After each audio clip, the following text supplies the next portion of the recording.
Hi, everyone. Thanks Hello. for being here. My name is Liz Chilson, and I'm the executive director of the Riverside Arts Center. I'm thrilled to see this many people here to learn more about our exhibition at the Riverside Arts Center, which is titled Outside the Box. And the talk tonight is Growing Up Modern in Riverside. So the Riverside Arts Center, I have just a few notes, so I'm going to read from this so that I make sure I say everything and don't take a lot of time. So the Riverside Arts Center is thrilled to present Outside the Box with co-curators Kim Freeark and Michelangelo Sabatino. And I want to just take a minute to thank our sponsors for the exhibition, the Frederick Olmsted Society, who organized this talk tonight, which is, we could not have done this without you, and I appreciate that so much. We always do a presentation of some sort with every exhibition at the Arts Center. Usually we do them at the Arts Center, and we knew there would be a lot of people, a lot of interest in this talk, so we are grateful to be here. And I want to thank the library for hosting this event, and they've provided support for the exhibition. There are two companies in Chicago, one called Latitude and the other called Art Mill, who helped to produce the exhibition photographs. And if you haven't had a chance to see the exhibition, please come by. It, excuse me, it runs through the end of this weekend, or through Saturday, and it's really beautiful. And Will Quam made the photographs. He's a very talented photographer. You'll see some of his work here tonight, but I encourage you to come there. The photographs after the exhibition will become part of the collection of the Riverside Museum, and we're very grateful to Connie and the Riverside Museum for the support they've given for the exhibition. And then the Chicago Architecture Biennial, the Filter Photo Festival, Docomomo, are organizations in the city of Chicago who have partnered with us to help promote and augment the exhibition, and that's been really wonderful. And I'll say a few more words about our board member, Dan Streeting, who designed this amazing catalog. We have catalogs for sale here tonight. If you haven't gotten one yet, they're a real bargain at $25, and they contain a map and information about all of the homes in the exhibition. So I really encourage you to take a look at that. And the sale, all the proceeds go to the Art Center, and they'll be available for sale after the Art Center, after the exhibition at the Art Center and also at the Riverside Museum. So I just wanted to say that this exhibition and working with Kim and Michelangelo on this exhibition has been really inspiring. In many ways, this exhibition, Outside the Box, is very much like the start of it's kind of like a model of how the Riverside Arts Center got started. It was 30 years ago. We're celebrating our 30th anniversary. We kicked off the celebration. We'll be celebrating all year long. And 30 years ago, the Arts Center was brought into existence through a shared effort of curiosity, volunteerism, hard work, financial support, and creative collaboration, and that's really exemplified in this exhibition. And as we commemorate our 30th anniversary, the Arts Center continues its role as a regional anchor for creative practice and learning. We have galleries, artist studios, a school, all of which showcase the art of our time. And we serve as a hub for creative exploration and community engagement. And so if you're not a member of the Arts Center, I also have membership cards in Riverside Green here tonight. Please pick one up and join the Arts Center. And please get involved, and the Arts Center is what we all make it. So please come. If you have ideas about things, come reach out to me. It's a really welcoming place. Let's see. So I think I've said, let's see, yes. And I also just wanted to give a wholehearted thanks to Dan. I guess I don't see him here. Is he coming? Yeah, he's in the kids' room downstairs with Liam. But so he'll be here. But Dan designed this catalog, and it is stunning. And I am ever grateful. Dan is a member of the board of directors of the Arts Center, and his talent and his creativity and his skill is amazing. And he contributes so much. And he has such a talent for storytelling through graphic design, and it is really remarkable. So I just want to give a plug and a huge thank you, heartfelt, heartwarming thanks to him. So thank you all again for being here. And now I'm going to turn it over to Geoffrey Baer, who will talk. I'm not sure what you're going to talk about, but welcome. Here's the microphone.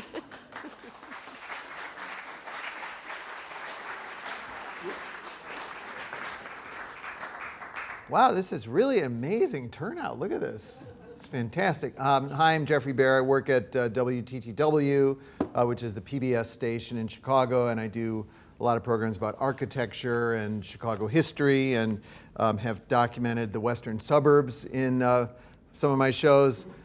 We did a PBS series called 10 That Changed America. One episode was 10 Towns That Changed America. One of those towns was Riverside. So it was really cool to kind of take a deep dive and learn about the history of Riverside and to present that to the national audience on PBS. And my work in Chicago really extends beyond the borders of the city of Chicago. Because obviously WTTW covers the whole region, and so it was kind of a cool project years ago now, really more than 10 years ago, where I really went and we sort of explored all the suburban regions of Chicago. I am a child of the North Shore. I'm not from the western suburbs. I'm a North Sider, a North suburban kid. The first house I lived in was in Highland Park. So it was this small cedar shingled house, kind of little asymmetrical cedar shingle, old enough to have a coal chute in the basement. So it was kind of authentic. It was I remember this lovely white brick fireplace, painted white in the living room. The streets in the neighborhood were laid out more or less on straight blocks, except for this sort of slight angle of the next block over to accommodate the Chicago and Northwestern Railroad tracks that sliced through the neighborhood. And much to my delight, you could watch the trains from our dining room window, which I would always do when I was a kid. But when I was almost 10, we built a house. We moved right over the border to the west in Deerfield, and we built a house in a brand new, start from scratch subdivision. And the first thing I noticed in this brand new subdivision was that the streets were all laid out on these winding, curving streets, and they would go sort of up and down into the dips and crests, following the kind of rolling landscape, which I later learned was not actually naturally rolling. And of course, I had no idea at that point, because I was 10, that I was immersed in the legacy of Riverside, Illinois, with its influence on these winding streets in future subdivisions all over the place. Regrettably, as in the case of many such subdivisions, it was a rather poor imitation, although it did have the winding streets. Home buyers were limited to sort of a series of stock designs provided by the developer in a variety of vaguely historical styles. So there was a sort of a salt box over there, and the same salt box over there, and the same salt box over there. And, colonial homes. My house was sort of colonial with a sort of a porch, and they all had fake shutters on them, every one. And to really add to the kind of historical theme, every house had a gas lamp post out in front of it, most of which don't work anymore. And the streets were given quaint names like Carlisle, Standish. My street was Shenandoah. The subdivision next door, which was built at the same time, and all this actually, was in support of the name of our subdivision, which was Colony Point. And this, I don't know where the point was, but it was Colony Point. And the subdivision next to us was Kings Cove, which had a main drag running through it called Carriage Way. Now, don't get me wrong, I loved growing up there. This was the 60s, so these homes, while faux historic, were well built, with like floor joists 12 inches on center and really good, solid wooden studs and thick drywall, which as a 10-year-old kid, I watched the carpenters, installing in the house. It was really cool. But what would the neighbors have thought in Colony Point if someone tried to subvert this sort of historical stage set and build a gasp modern house? How would that have gone over? Now clearly Riverside here, there was a very conscious intent, right, to create this amazing pastoral setting. It was artfully composed by Olmsted and Vaux, who even recessed the streets ever so slightly below grade to create this illusion of sort of an uninterrupted grassy vista. But the plan from the get-go here allowed for individuality, quirkiness that developers of Colony Point 100 years later would never have tolerated. As Michelangelo points out in one of the essays in this catalog, Olmsted even imagined some, quote, ugly and disagreeable houses might be built. And hence the mandate that homes had to be set back from the street a certain distance and 2 big trees had to be planted on the front lawn of every home. And this embrace of individuality is why I think, and certainly looking at the catalog and the exhibition, modern homes fit in here as well. And so that's really all I have to say by way of setup. So I think we should really move on to the core of our talk this evening. Thank you.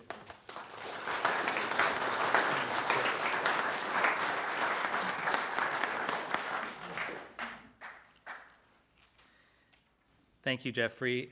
And of course, thank you to Kim Freeark, my co-curator, and to the team, Will, Liz, Andrew, Dan, who's hiding out downstairs, and everyone that has contributed. As at some point, we were interviewed by Landmarks, and I said, well, we want to show the Loop folks that we are alive and well in the western suburbs, that there's plenty of creative talent, and that we are going to collaborate together. Geoffrey wrote this brief preface, and here we see, this is one of my favorite cartoonists, Alan Dunn. He says, he broke the box all right, if that's any consolation. So the theme of our exhibition was outside of the box, and what we started bringing to the forefront was that, on the one hand, the general public thinks that the box is boring, right? Because to talk about outside the box means that the box somehow is restrictive. And there's also, we think being boxed in, right? When you think of, oh, I'm being boxed in, so that's a bad thing. Or amongst the jazz artists, to be square was not a good thing, right? So the box, the square, in the general public, these connotations are negative. Whereas for architects, the box is a cube. And for cubes are part of a movement called cubism, right? And so there's a high pedigree to the box. And in fact, much of the modern work that we've identified and we've celebrated in this exhibition speaks to the box, roofless box. Now, we understand that that's not always something that the general public loves, but we are trying to gradually sort of get the general public to love the box, if that's possible.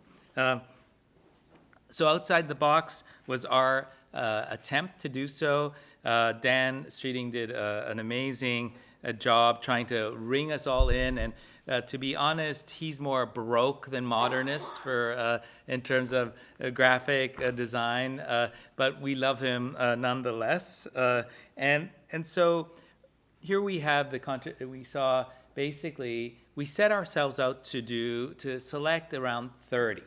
And as Geoffrey mentioned, it requires a certain level of individuality to have the courage to actually commission architects to design one-offs, not just run to a builder and have, check off the box and say, we want the same as. But so what we're celebrating here is individuality, but we're also celebrating the ability of homeowners, the courage of homeowners to actually go and identify an architect and actually have that architect design a one-off, right? And I will also say that the history of architecture is full of heroic modern buildings, Falling Water, the Roby House. But the reality is that not everyone has the deep pockets of the Robys or the Kaufmans, and that the middle class who decides to actually commission an architect, and we see many of these buildings, they're not huge, they're not very small, they're sort of middle way size, just like the middle class that finances them. So this is a celebration of the middle class, of Riverside, and the modern building. We sort of put them all together, and you can see the remarkable diversity of these buildings from 1933 right up to the most contemporary. And we've selected them, again, keeping in mind their uniqueness and within the broader. For those of you who will open it up, or if you've seen it, we've actually created a little map so that you can actually go visit them. Now, I'm assuming that not all the homeowners want visitors regularly, although there may be some that are welcoming, come Halloween, they're going to get an insider view of the house. So, right. So we started, as I mentioned, with this house. It is on South Coat, and it was a 1933-34 Howard Fisher design, General Houses, steel panels. And if you go inside, are the owners of the house here tonight? No. If you go inside, you can actually put a magnet on the wall, and it'll hold up. So this house, which was originally designed and assembled at the Century of Progress, was eventually moved here. And sure enough, an additional level was added, but more importantly, a pitched roof was added. So here we get this sort of general kind of sub-theme where the flat roof is a kind of signifier for modern, but there's this kind of love-hate relationship with the modern. And so folks are, and this was done in the 1950s, wanted to come in and sort of make the house that started out as a flat roof appear more domestic. Somehow the flat roof sort of resists that association. And here is the Century of Progress. So we basically started the exhibition with the 1930s because we know that although Chicago is the epicenter of the Prairie style, Prairie School, and we have plenty of distinguished examples of that here, whether it's the Tomic or the Coonley, we wanted to sort of assert that there was modern here, and plenty of it. The Chlumsky House on Bird is one of those examples. Of course, there's all these spicy stories of mobsters living here, but more importantly, it's the use of new materials, glass block, that we see sort of informing the sort of design of these spaces. And so, just as a side note, this same house that we have here in Riverside is found in St. Louis. So all you have to do is look at the sort of the professional journals of those years to see how, these were not all one-offs. And so, as you can see from a number of the other houses that we've published, there's a lot of, looking to the rest of the world and adapting them to this site. I'll give you one example. Bird, that's 555 Bird. Are any of the owners here tonight? Great. So this is a fantastic house. We have a copy of that just 2 minutes away, but lo and behold, they hate the flat roof and they wanted a pitch roof, right? And again, this kind of somehow the flat roof is synonymous with modern, but we're saying we actually like the modern, so why not keep the flat roof there? Anyway, this is a fun thing. I'm going to end with this playful image, and Andrew, of course, is going to speak to his house, and Richard Podokar, who's here with us tonight. This is sort of takes all the critique of the flat roof and says we've got to celebrate the pitched roof, and we're going to turn back to this more iconic idea of the traditional house, even with a twist, and he will speak to that. So with that, I just want to summarize. What we tried to do is identify unique houses that were in part sort of building on the modern tradition that this city, not only Riverside, but Chicago in general, would become known to the world. This is a city that has the Roby House on the one hand and the Farnsworth House on the other. Chicago is synonymous with being the epicenter of the domestic revolution in modern architecture, and we are asserting modestly that Riverside had a bit to play in that big reputation. Thank you very much.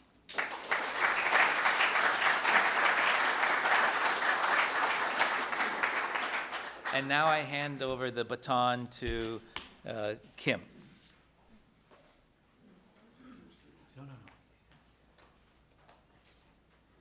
Hi, I'm Kim Freeark, co-curator of this exhibit. And at any point, raise your hand if you can't hear me. Early on in the development of this exhibition, a neighbor of mine suggested that we call it, rather than Outside the Box, that we call it There Goes the Neighborhood, which would have been good. This suggestion speaks to the fact that many of the homes in this exhibit were dismissed initially as you said, what, ugly and disagreeable, ugly, unpopular, clunky, or outright scandalous. Even in Riverside. Okay. And I suggest you keep this in mind when you see new architecture. Suspend your judgment for a few months or weeks or years before you decide whether it's good or not. As you know, if you've seen it, our exhibit features exteriors only.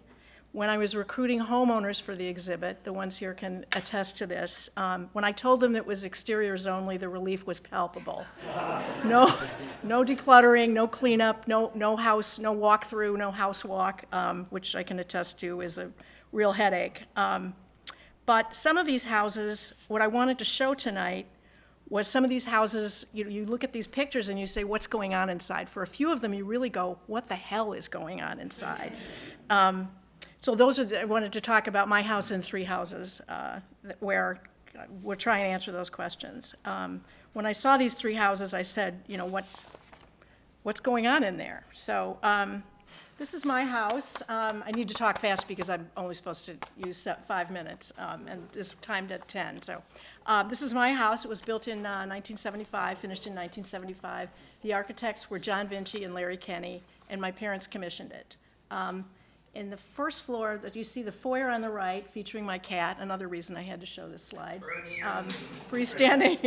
Freestanding concrete staircase. What do I hit here? That didn't work. Just right here.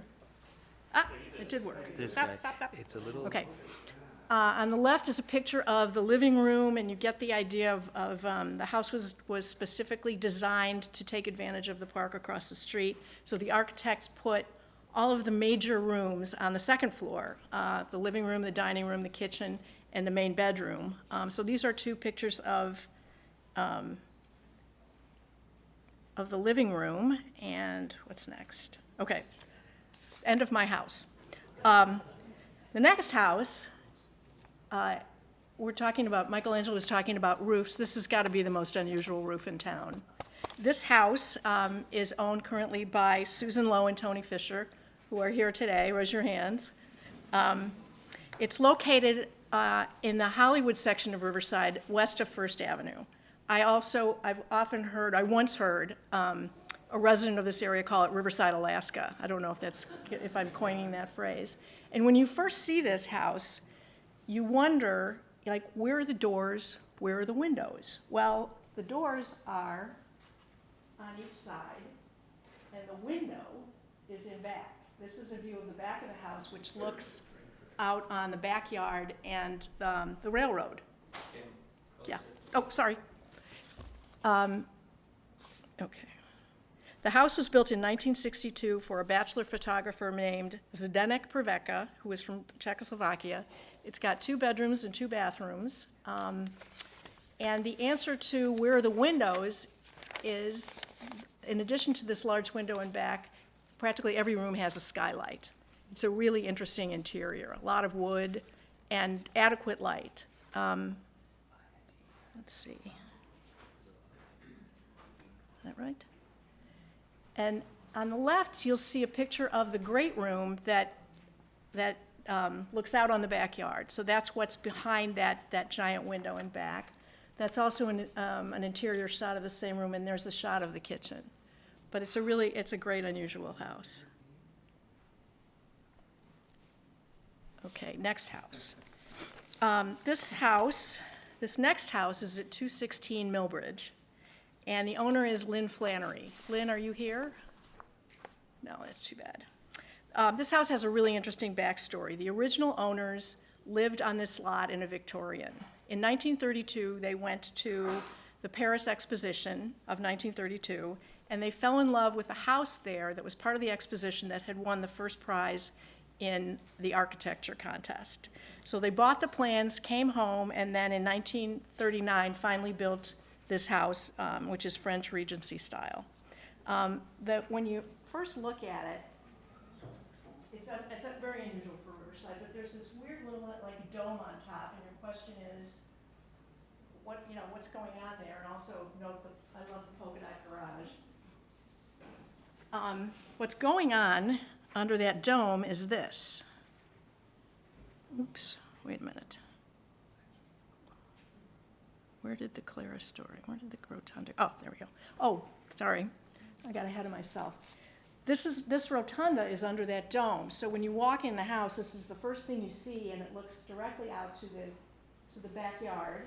And unlike the house, which is very boxy, it's rounded. The interior of the house is actually quite rounded, which kind of defies what you see on the outside. And then this dome is a clerestory of glass blocks. And the owner told me that despite the fact that the house is boxy and small, it's actually quite spacious. And as I said, the interior rooms feel very rounded and not at all boxy. Next house. Oh, sorry, that's the ceiling looking straight up from the rotunda. The next house is at 288 East Quincy, the house on the right. And this has an interesting backstory too. Are Ricardo and Ruth here tonight? Ricardo Chambord and his wife Ruth Adamowski are originally from Argentina and moved to this country in 2002. And in 2010, they moved to Riverside and bought this shotgun bungalow. And over the years have turned it into the house that you see on the right. And they lived there the entire time. The house is Ricardo's design. He did much of the work himself. And it took quite a long time from 2010 until, I think it might actually still be technically ongoing. His daughter calls it his infinite project, which I love. And I'm not even sure that it's finished yet, but it looks close. So here's some interior shots.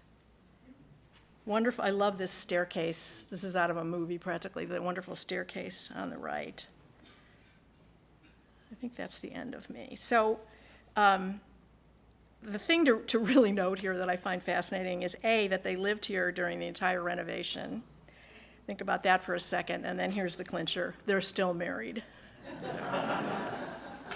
thank you.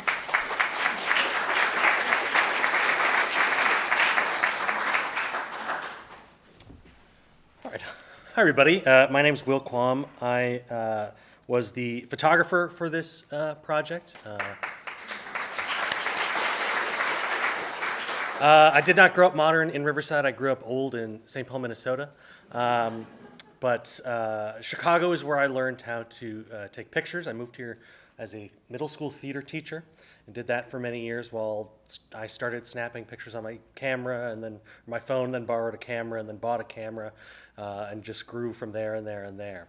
And it was so interesting coming to this project because, having learned how to take pictures in Chicago, I'm so used to that grid and so used to knowing exactly where the light is going to be at every single second and the angles and everything. And then I come to Riverside and nothing makes sense anymore and everything is curving and, I can still kind of figure out if I'm on Long Common, but I still regularly accidentally pop off of Long Common.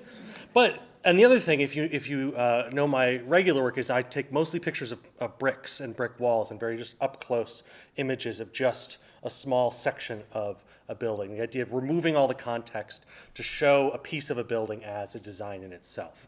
But for this, I suddenly had to throw away all my knowledge of how light moves in a north-south grid and stripping away context, and instead look at how is light moving in this very winding forested place And it became abundantly clear as I was working, as you can see in an example like this photo here, it's impossible to remove the context from any of these buildings.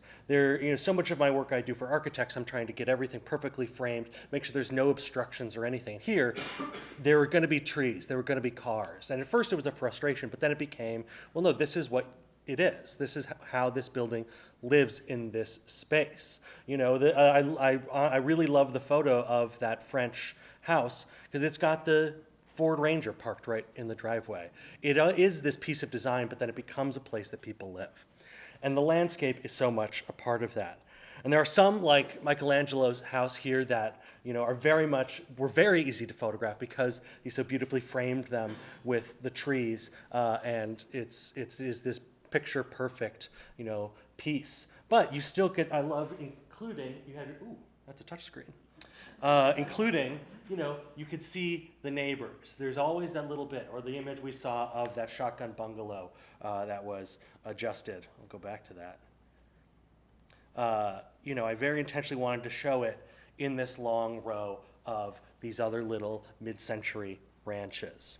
And then there were some were very easy. It was very clear what the picture was going to be. And there's others like this, where that idea of blue sky, some couple of wispy clouds, clear light, no distractions was never going to be possible. And so instead it became about describing through a photograph what it feels like to be at that house and what it feels like to walk down the street and peek through and see this place. And as Kim said, create this idea of wonder of what could be going on in the inside. And so that was my big goal with these pictures. And then just to celebrate them for what they are, because they're all very different houses. And something I have really tried to grow an appreciation in myself over the last few years is a love for all styles of architecture over all eras. That everything is designed and everything is intentional.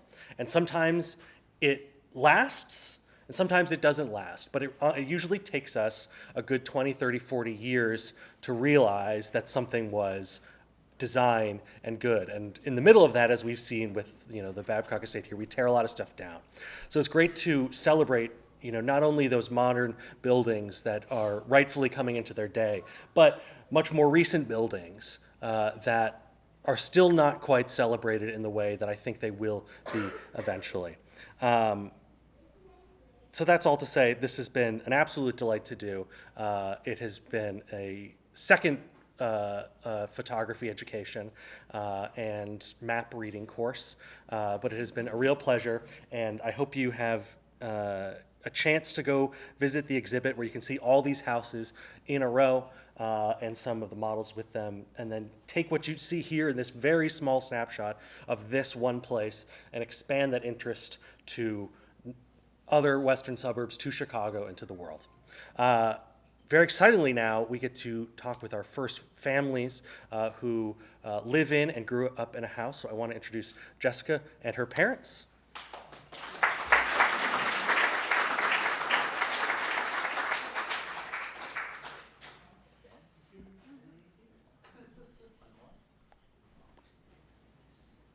All right. You guys ready? We're ready. All right. Hi, everybody. I'm Jessica Kalick. I am an architect, and I grew up in Riverside, Illinois. Not quite a modern home, but when I was, I think, in college, my parents upgraded from the first division into this beautiful mid-century modern home that was featured in the exhibit. So this is Dorothy, my mom, and my dad, Art. So when did you first purchase your contemporary home? We bought this one in 2006. We weren't really planning on moving. I like real estate, so I was looking at homes, thinking that maybe we'll get rid of our house. I was like just the two of us, and I'm like, yeah, we don't need this bigger house anymore. And so I would just go to every open house, obviously. And I came into this one, I'm like, well, I want this one. And so I had my realtor, my friend who was a realtor, I says, fill out the contract, I think we're going to buy this one. And then he liked it too. I liked it, yes. It has got wonderful touches if we get into that. And there's a bit of kismet in there too, because it turns out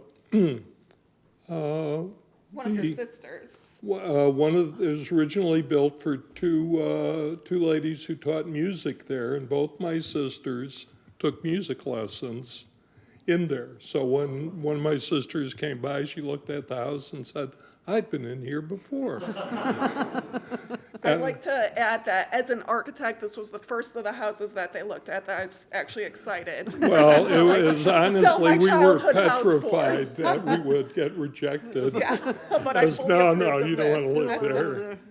And once we added the kismet of your sisters having had their piano lessons in the grand room of this house, it was pretty great. And the other thing is, he went to Northwestern, and when the two ladies that lived there, when they died, the house was dedicated, was given to Northwestern. And we're like, all these little things, his sisters knew the house, the piano lessons, was Northwestern involved, so it must be for us. Yeah. All right, I'm going to ask a few more questions and move on to the next slide.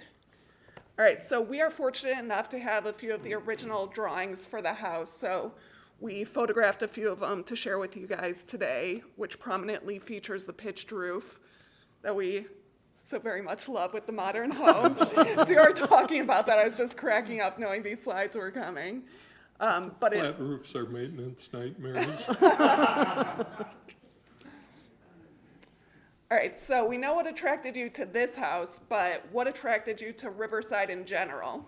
Well, that's simple. I grew up in Riverside. He was born, So I have no trouble getting around the streets. It's knowing their names. That bothers me. So I know where that house on Bird is, but if you ask me which street it was, I'll go, all right. But Yeah. I could get there. So when we actually moved into town in about 78, we're getting ready to raise family. And I couldn't think, having grown up here, any better place to raise kids. You've got all this open space, freedom, park-like setting. I got into all kinds of trouble as a kid, and I just imagined my kids doing the same thing. I was very well behaved. Well, not trouble, but, you got Swan Pond, all kinds of parkways and stuff like that. So it was a very nice neighborhood to grow up in, and so we moved. we lived by the pool, which made it the most wonderful area when you have little kids, because the pool, we lived at the pool, as you know, every day. So the house we grew up, or that I grew up in, which is not this home, is over by the swim club, which means the house I grew up in just had parkways and a view of the river, and tucked behind that was the train. And when you're 10 and you grow up in Riverside and you don't have houses across the street from you and there's big open lots, you don't even know that that's weird. Like, it was just a perfectly normal thing to have. Yeah, sure, of course you have a river flowing through Yeah, the doesn't front everyone lawn. have this beautiful picturesque way of growing up? Yeah. Which, as I grew up, more I realized was not accurate, but it was a very beautiful way to grow up. So I guess that's what attracted us to Riverside. Yeah, All right, next question. What do you guys enjoy the most about your home? I like it. I always said I wanted a house with like just one big room. So we have the kitchen, and then we have one big room. And that's sort of, when I wanted a house, I'm like, okay, so it's like the living room, dining room, and it's just one big open area, but it's not an open floor plan, as a lot of the newer homes. So it has a separate kitchen and dining area there, but we also have the other area, and then the real high ceilings. And I always felt like it just came together, very, very warm feeling. And I know some people we have wood walls in our house, so we don't have, since I don't like painting, it makes it real easy. We just don't have to choose colors. We have wood walls. And it feels very comfortable, very nice. It's kind of hard to see in the picture, but this is the grand room that my mom's talking about, with high vaulted ceilings, covered in wood. They still have Eames chairs and a grand piano in the space. It's just gorgeous. and cork floors, and we're yes. gonna get some more Hold cork over floors in from there. the music, keep the sound levels down for music class. All right, so this is a picture of the interior and the exterior featuring my chaotic son, who is probably running amok downstairs currently. But you can see highlights of the wood walls on the inside in the grand room in there. I don't think the Eames chair is quite visible, but it is a very lovely house. Thank you. Do you want to share some of the challenges of owning your home? Go for it. Well, part of it is just rather than trying to improve the houses, like a lot of that, it's just kind of maintaining the touch. We have a lot of the original 50s fixtures, a pole lamp, brass pole lamp, up and down brass shades and things like that. So keeping the flavor and making sure that all works while keeping it modern. We've had to do electrical work and stuff like that. So it's more preservation than expansion or change.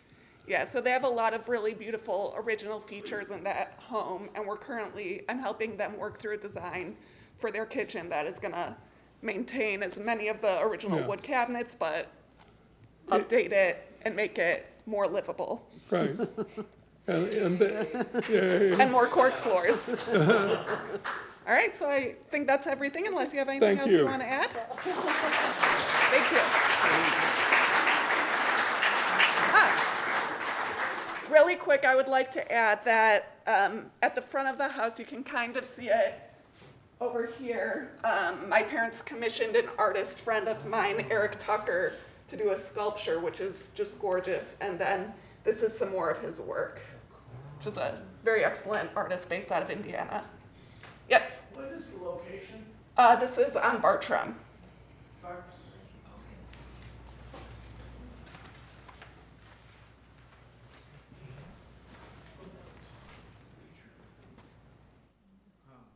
Hello. My name's Andrew. I don't know who picked these speakers after Michelangelo's introduction, but we also don't have a flat roof. And maybe even more aggressively pitched than the previous. I was also not supposed to speak today, so I don't have notes. I'm going to wing this. My wife got sick. I'm here with my father-in-law, who's actually the architect of the house that we've bought from him. This is my son peeking through one of those connected space within. This is me, my partner Liz, and our son Archer, who currently live in the house. This is from our backyard. We commissioned some family photos. This is not how we actually live and occupy the house, but this is how we want you to perceive the way that we live. So this is the architect and our grandson, and much of this is not very architectural. Liz and I are actually both designers. I'm an architect. She's an interior designer. She was raised poorly, so she turned into a designer with an architect father. But it's given us a great kind of generational opportunity in this house, and it's kind of what we'll talk about mostly here, which has been a really special experience. And Rich spends a lot of time at our house and is able to kind of connect with Archer, but also help us grow into the house as we bought it only a couple years ago. It's an interesting place. We live on Herrick Road, just around the curve here from downtown. We live in between a large apartment building and a large church with a school attached to it, St. Mary's. And so the idea with this house was by using this large pitch roof and a kind of shallow depth and a horizontal plate that you could balance or compete with in a way visually with these two large structures that sit on either side of you, right? But the benefit to the people that live inside is that we are 2 rooms deep. Every room is exposed to either northern views to the Parkway, to Long Common, which kind of joins Herrick at our point in the road, or our large backyard and the southern light that comes in from those windows. When it was built, this is the size of it. You'll see how it's adapted over time. But Rich also very smartly used this grand pitch roof to capture vaulted spaces within many of the rooms in our house, and started to tuck pieces of living program within this kind of stacked volume as the roof collects all those things together. And the output of that is a fairly small footprint house that has great volumes of space, great natural light, and kind of a great environment for ultimately us to live. When you see the photos, there are architectural references, but for us, it is really about appreciating a house that has the thought and care, like Michelangelo talked about, of a designer. This is Will's hand, our photographer's hand, holding an exhibition that, a document that the house was published in the 80s after it was built, and a kind of collection of architecture of that time, which is interesting to see it in comparison with the things that were happening. But it also starts to describe here the idea about a house that's 2 rooms deep, and the importance of accessing views, natural light, and what that does to the environment that's within the space. This is, we talked about the house walk. This is from 1990, the house walk that existed. Rich and his wife Pat put up with, 90 people? 1,300 people walking inside their house. You'll see, we couldn't even clean our house to take interior photographs to share with you the whole house. But they had 1,300 people walk through their house. This is 1990. It's interesting to see it then in celebration of this. This woman did plaster forms of houses, modern houses in Riverside, and kind of handed them out to the homeowners and had these fixtures of Riverside celebrated. I think Michelangelo has one of his house, but it's interesting the kind of heritage of care of architecture and the delight of the things that exist in this community that people celebrate. And there's a photograph, I don't know if we still have this in the family or not, but as it's gone along, the house has remained fairly unchanged from the street. The things that have changed are the landscape has grown into the space. The house has functionally receded from the street as the landscape has grown. But aesthetically, the house remains very much the same. It's funny, Michelangelo calls this the broken pediment house. Most of the people I've interacted with call it the triangle house. That's how it's known in Riverside, as so many pass by it on their way to downtown from the outskirts. Originally, it was this 2-room deep, very tall, very horizontal house. This was originally when it was built. As the family grew, as St. Mary's added towards our now property, Rich added the back family room, extended the deck, and added what is a clubhouse with a couple of levels and a shed that starts to create a little bit of privacy from the school that exists very close to our eastern property line. Liz's, my partner's brother, lived in the upper levels of that clubhouse for a time. Now it's where we store all of our outdoor gear for the summer, and it's a great asset for us to have, to get everything out of the garage, which is always the goal. What I love about Riverside and just the kind of meandering lots that exist are you find these like perfect scenario for an architect to take advantage of very odd but very deep lots with a great amenity to the homeowners if you think about it and you kind of take advantage of that. Ours, from our back deck to the back door of Riverside Foods, is like almost a full sandwich for me. We have almost this pastoral park-like landscape that doesn't exist in many parts of the city. I come very often driving or in an Uber from the city. It's like you show up in this different landscape than exists in any of the suburbs around us. And our lot is kind of a unique celebration of that, it's the oddity of being off the grid. It also joins the grid in the back, and the landscape that exists in the backyard is kind of the remnant of that. Why did we move to Riverside? We moved for this. We moved because our father decided to retire and move to Wisconsin. We had a great asset in the family that we could take advantage of and own for ourselves, but also living in Bucktown, this gave us an opportunity to have a place to get outside, have a walled-in place for our son to be a rebel. This is from the 3rd floor office that is kind of tucked in the very peak of the roof, and kind of that extension of our lives that exist between us, St. Mary's, and Riverside Foods. So we bought it in 2021. We renovated. Rich is a very brave architect. He hates this photo, I guarantee you. he, as an architect that designed and created this idea of a house, sold it to 2 architects that also had ideas about how they wanted to live. And he allowed us to, without worry, kind of move in and create a place that is our own. And these columns still exist. They exist in Rich's house in Wisconsin. But it was fun for us to not only create new spaces within that were functionally what we wanted for our family, but also with the learnings of them living there for 30 years to know where there were opportunities in the house for us to take advantage of. So a lot of what we did came from Pat, Rich's wife, and Rich about things that they would improve after living in the house for 30 years. And we've been able to take advantage of some of those things too. Not just be open concept, it's not what we did, it's still very much the rooms and the spaces as they existed. We functionally tried to tie them together a little bit more to how we thought we would live in that space. This is an example of one of those rooms. This is our living room, the vaulted spaces that start to add light. These are great southern exposure into our living room, but also the expanse of space and volume that start to connect to the second level, right? The stairway goes up in the center of the house and starts to connect to this through multiple levels.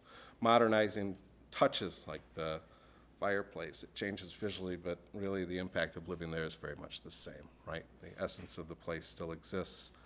And then this is my partner Liz on the right, and this is my son Archer on the left. Their first school pictures next to the same columns on the front porch, right? So this generational life that we've been able to create in Riverside, and then Will's fantastic photograph capturing the front of our house, the broken pediment, the triangle house.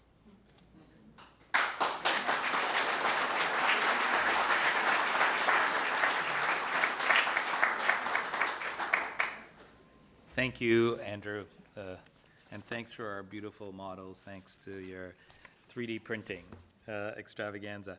Okay, at this point, Cheryl, Dan, would you like to give Cheryl a mic? So Cheryl, Cheryl, why don't you? I have a couple of questions for you. Why don't you introduce yourself, and I'll then proceed to the questions. Done? Oh, sorry. Okay, yeah, my name is Cheryl Burdell, and I live in this house, which is on Downing. And I've lived in Riverside I was trying to count up when Andrew was talking. I was like, wait, how long have I lived here? I think it's like, yeah, this is. Speak louder. You need to project, that's just for the video. Okay, Yeah, you need to okay. project to the room. All right, sorry, okay. Gotcha. Lived in Riverside for 36 years. I first lived in a Dutch colonial, which I loved, and a Dutch colonial is a wonderful design, but saw this house because I was invited to a party there. And it was a backyard party.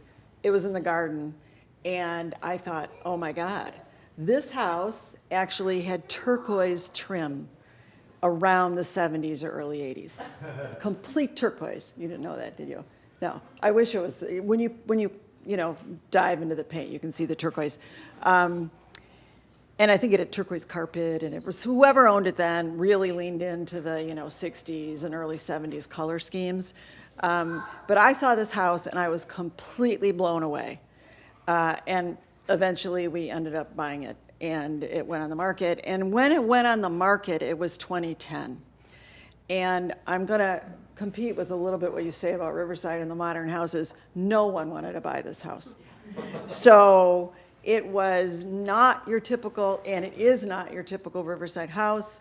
I was told people who come to Riverside look for Victorians, they look for old houses. They are not interested in this mid-century thing.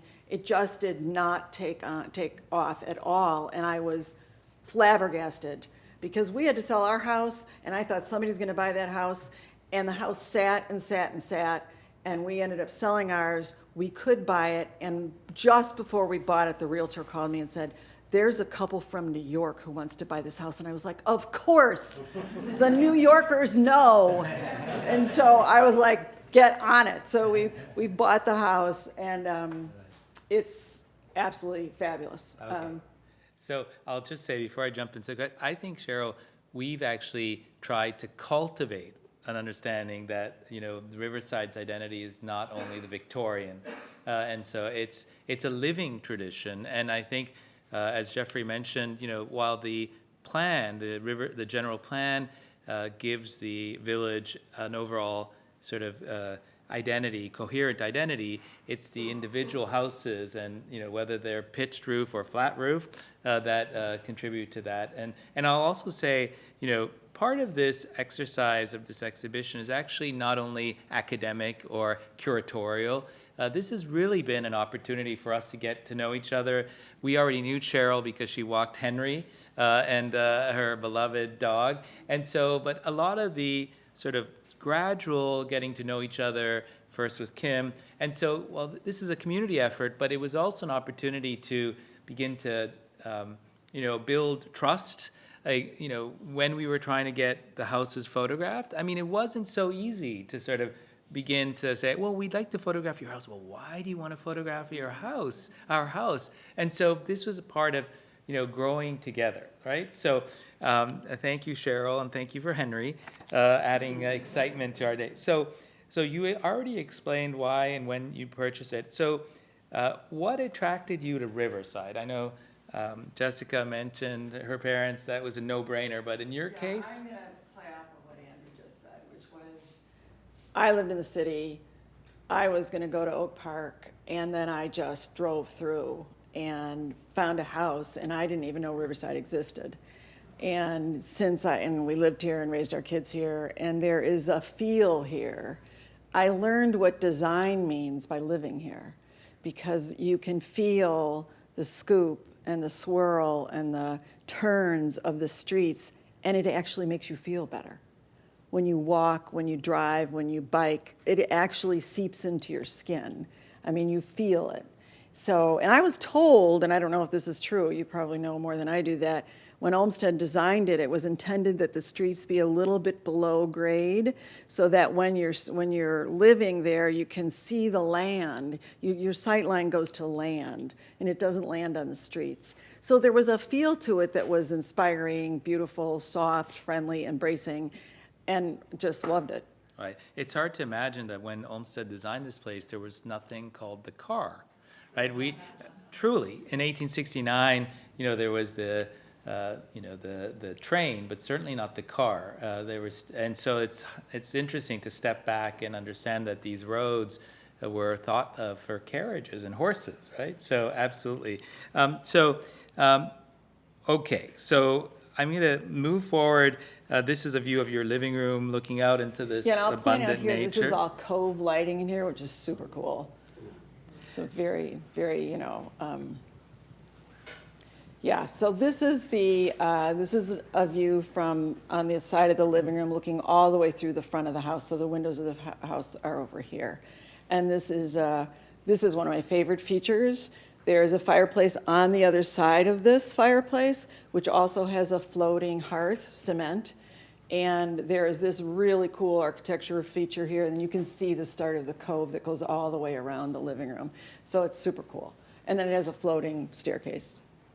So here's another example of an interior.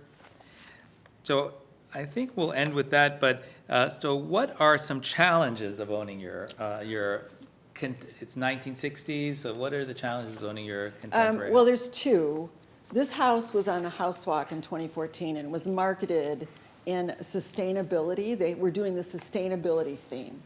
There's nothing sustainable about this house. It is all windows, really hard to heat, really hard to cool, so that's challenging. Windows are not the best insulator. So that's number one challenging. The other thing that's challenging, I love the flat roof. I love everything about the flat roof, but it really, Kim's laughing because we've had these conversations. When it's raining and all the leaves are piled up around the little drains, I get like a little nervous. And then I walk out there and it drives my kids insane because I have to walk over this little, it's not hard to do, you just have to step over. If you fall, you're dead, but you're not likely to fall.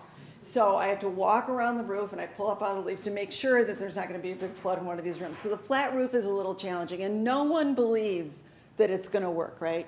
No one believes that about a flat roof. They're always like, that's a problem. And you're like, you know what? It's really not a problem. You have a roof that's a problem too. It's just got other problems. So there's just this, but there is a different set of problems with it, but I love the look of it. So I would say those, the flat roof and the heating and cooling. We're like flat roof groupies. Yeah, so. we're flat roof. Yeah. Okay, thank you, Cheryl. You're welcome.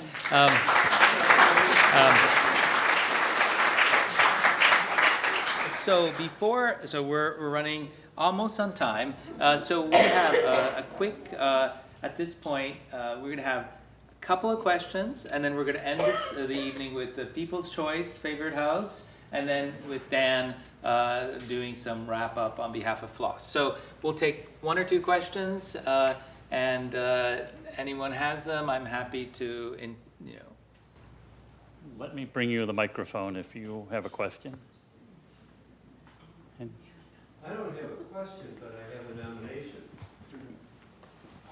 I live on Maplewood Road, and just to the north of me, there was a temporary house that's become very modern. And today it's owned by Nick and Lisa Lambros. And I would suggest that you ever have the chance of driving by that home, to drive into that driveway and take a good look at it. It's fabulous. And I mean, it's on the river. It's a beautiful home. well, we've all you. partied at Nick and Lisa's place, so we know that. So, okay, last sort of question. We can move forward, and then we can, okay, so we're all happy that, yep. How long will the exhibit be at the Art Center? It's until Saturday. Right, so hustle, and you can see it if you would like. Okay, so Liz and Kim, why don't you come up and you can announce the People's Choice. Drum roll, where's the drum roll? As part of the exhibit, we asked everybody who visited the exhibit to vote for their favorite house. So we have two winners. One is, Please don't turn this off, Kim. Okay, Right. there we go. okay. The one on the left is 555 Bird, which is owned by Natalie and Andre Garcia Klein. This house had a terrible fire, I think before you bought it, and has been lovingly restored, and I love it, it's gorgeous. And then the other winner is I think your house won by a nose, is Tony Fisher and Susan Lowe's house, one of my favorites, at what's the address? On West Quincy in Riverside, Alaska. So, yeah. Congratulations. So, and I have just a little gift from the Art Center for you, winners. And Kim, there's another slide. there you are. Thank you. Oh. So thank you for participating in to all the homeowners for being part of this exhibition. It's been really, really special. And so the Art Center is open Thursday, Friday, Saturday from 1 until 5. So I hope you get a chance to see the exhibition. There's 2 exhibitions going on right now. There's this one in the FlexSpace, and then there's a really beautiful painting exhibition in the Freeark gallery. So, so come on by. I forgot to mention, there were 3 honorable mentions in the People's Choice Award. One is Michelangelo's, the other one is mine, which sounds fixed, and this is Nick and Lisa Lambros' house on Maplewood. I think it was ballot stuffing. It was ballot stuffing, yeah. So, thank you. Thank you.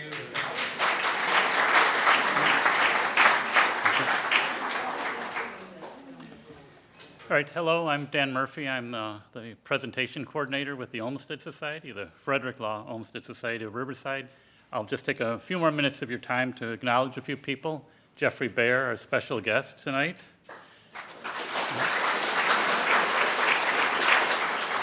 Liz Chilson in the Riverside Arts Center. Curators of the exhibition, Michelangelo, Sabatino. Tim Freeark. The photographer, Will Quam. the various homeowners who've shared their stories and experiences with us tonight. The staff of the Riverside Public Library has been very gracious and accommodating. Special accommodation to Brent Bowles, once again, has been very patient with us. Then the videographers, they didn't know they were going to be here yesterday morning, and here they are to record this very important presentation. That's Jim Scarroll and Jim Keene from Production Craft. So a few commercial messages. Outside the Box will remain on display at the Arts Center until October 21st. And then the Frederick Olmsted Society has a few events coming up. We have a landscape work day on November 4th. I'm doing these in reverse chronological order then. We have the last walking tour of the year on that Sunday, October 29th. That'll be the South Division of town, where you can walk past Kim's house, among many others that are featured. And then we have the guided tour of the IIT campus with Michelangelo on Saturday, October 21st. With Caldwell's landscape, so not only knees, but a little bit of landscape architecture. And then last of all, the Floss annual meeting will be on the third Friday in January. More details to come on that. So thank you all for coming.